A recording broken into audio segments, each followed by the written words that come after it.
Hey,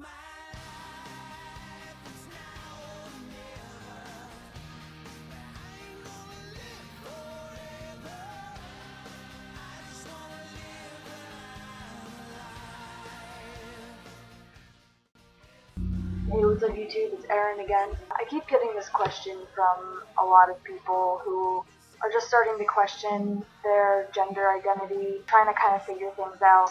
Basically, how do I know if I'm trans? How do I know if transition would be right for me? And if so, what do I do? I actually, I've even had a couple people say, listen, I want to be trans, I want to become trans, can you tell me how? Can you tell me what hormones I have to take and that kind of thing?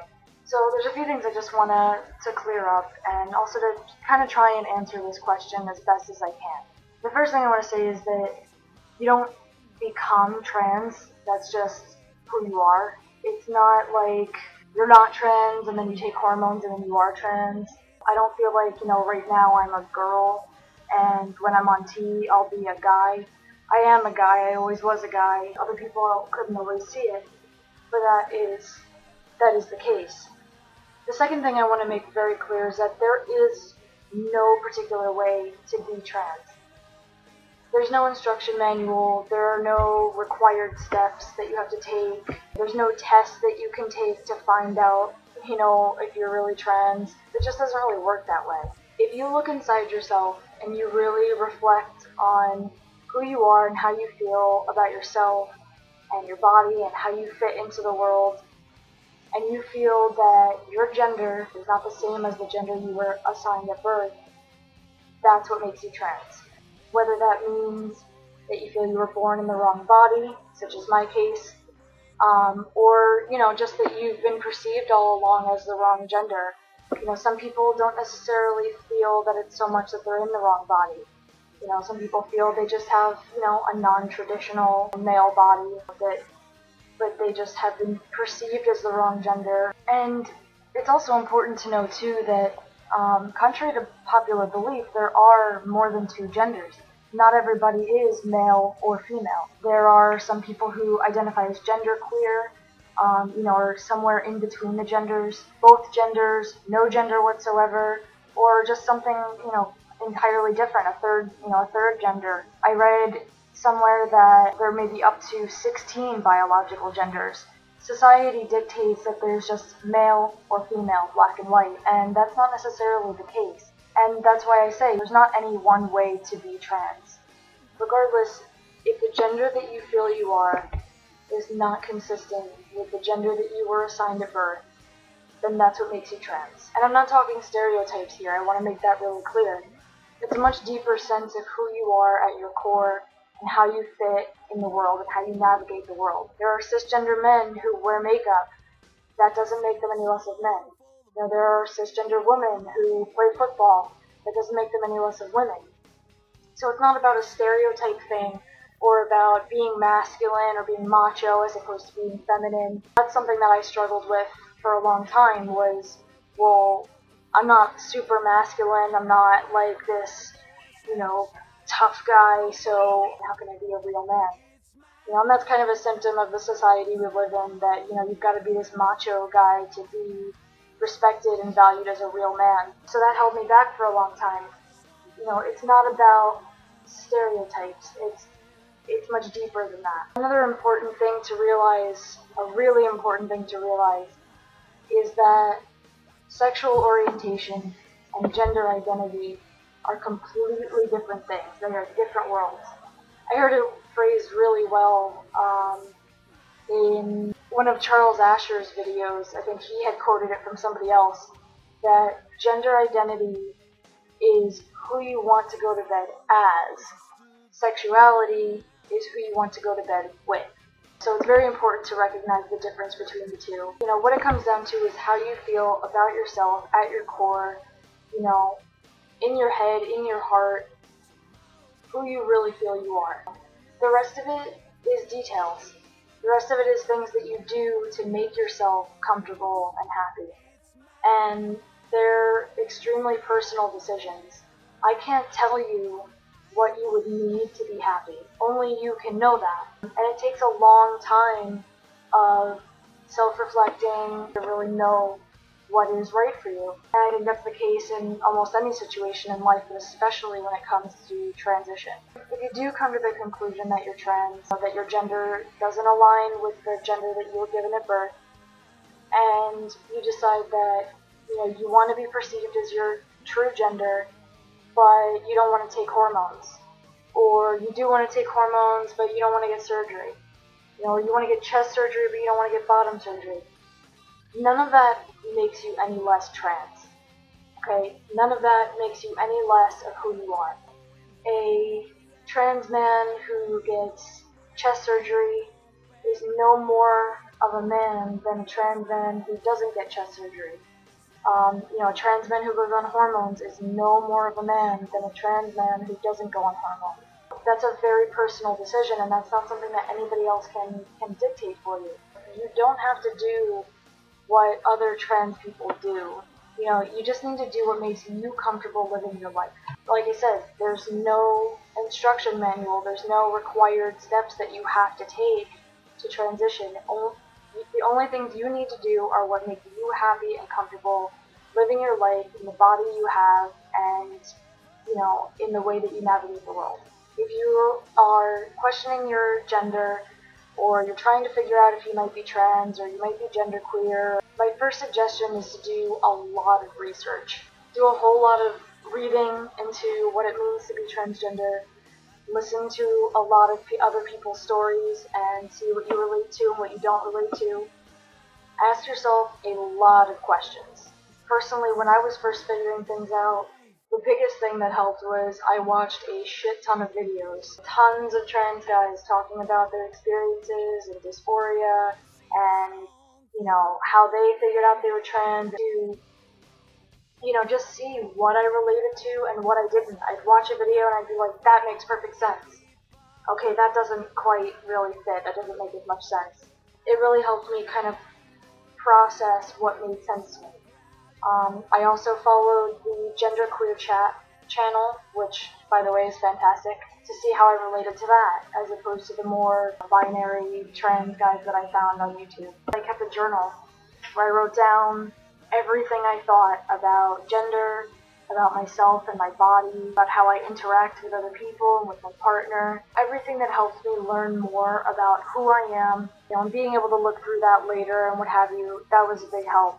Another thing that really helped me was making videos. I had an outlet to talk about the things that were tough to talk to people about. There were a lot of times where I had, really big revelations about myself right in the middle of recording the video. Just the more that I talked through it, the more it kind of made sense in my own head. I guess, hearing myself say certain things out loud allowed me to kind of make sense of them. And if you can't get to a therapist right away, maybe find one friend that you really trust to help you talk through it and process things. One thing I definitely would recommend is to watch a documentary or 3 about trans people to understand more about it and see how you relate or how you don't. A really big moment for me in my figuring things out was watching the documentary called Gender Rebels on Logo. It showed 2 genderqueer people and one guy, Ryan Sallins, who's now a big trans activist. In the video realized that he did need to medically transition. The documentary is available for free on Logo's website. I'll leave a link down at the bottom. Really got a sense of, how much I related to each of the people in the film. That was a big moment for me. It was like, that's me. That's what I need to be happy, is to present and live as male. This describes how I feel. It still took a long time and a whole lot of thinking and reflecting to decide if I wanted hormones, let alone even thinking about surgery. And the big thing that really pulled it all together for me was basically just experimenting, dressing more masculine, binding, presenting as male in public and seeing how it made me feel. When I looked in the mirror with my chest bound for the first time, I almost cried. I might have cried. It was the closest that I had ever been to seeing a body in the mirror that matched how I saw myself in my head. For the very first time, I felt like I was seeing myself and not like I was putting on a costume or an act. If you saw my coming out video, you know that I actually went back in the closet for about a year. I knew what I wanted to be happy, but I was in some pretty heavy denial and just overall fear. After a long time, my partner finally just asked me really blatantly, if you don't transition, if you live as female for the rest of your life, when you're 90 and you're on your deathbed, will you look back at your life and regret it and feel that you wish you had done things differently? And I was like, oh shit. That was when I knew I couldn't hide anymore, because I couldn't deny that. I couldn't deny that if I did not do something about the body and the gender role that I was living in, first of all, I sure as hell wouldn't have made it to 90. And when I did die, I definitely would have regretted not doing things differently, not transitioning, not being who I really am. Something that's very interesting that I've heard some trans people much older and wiser than myself say is, if you can get through life happily and not have to transition, do so. It is an extremely difficult process, and if you can live a happy life without doing it, then you should. But if you can't have a happy life without transitioning, whether that's socially or physically, whichever, then there's your answer. It's all about what will it take for you to be happy, to be comfortable, to move through the world in a way that makes you feel that you're really you, that you're really presenting yourself on the outside as well as the inside. Another, kind of preliminary question to ask yourself is, if you were suddenly stranded on a desert island and no one was ever going to see you again, you were never going to encounter another human being in your life, would you still feel the need to transition? Would you still feel the need to present as male or to even physically transition? If you were never going to encounter another human being, what would you need to do to be comfortable with yourself? Reflect on yourself and your thoughts and your feelings. Do a ton of research. Listen to many, many different stories. Process your thoughts, be that, writing them down, talking them out. Experiment with your gender presentation to see what does make you comfortable. Reflect some more. Process your thoughts some more. Don't assume that stereotypes have anything to do with your actual gender. And don't feel that you have to do what other trans people do just because they do. Don't let anybody tell you what's right for you. You need to decide what's right for you on your own. You're the only one who can know that. You're the only one who has to live in your mind and your body. You're the only person who goes to bed with you every single night, who has to go to sleep with, who you are and how the world sees you. If transition is the right thing for you, then after a lot of self-reflecting, you'll know it. It might take a long time to really come to that conclusion. This is not something that you can rush into at all. I can't answer for you, yes, you're trans, no, you're not, yes, you should transition, no, you shouldn't take hormones. I can't tell you that. No one can tell you that but yourself. But if it is right for you, you will eventually know.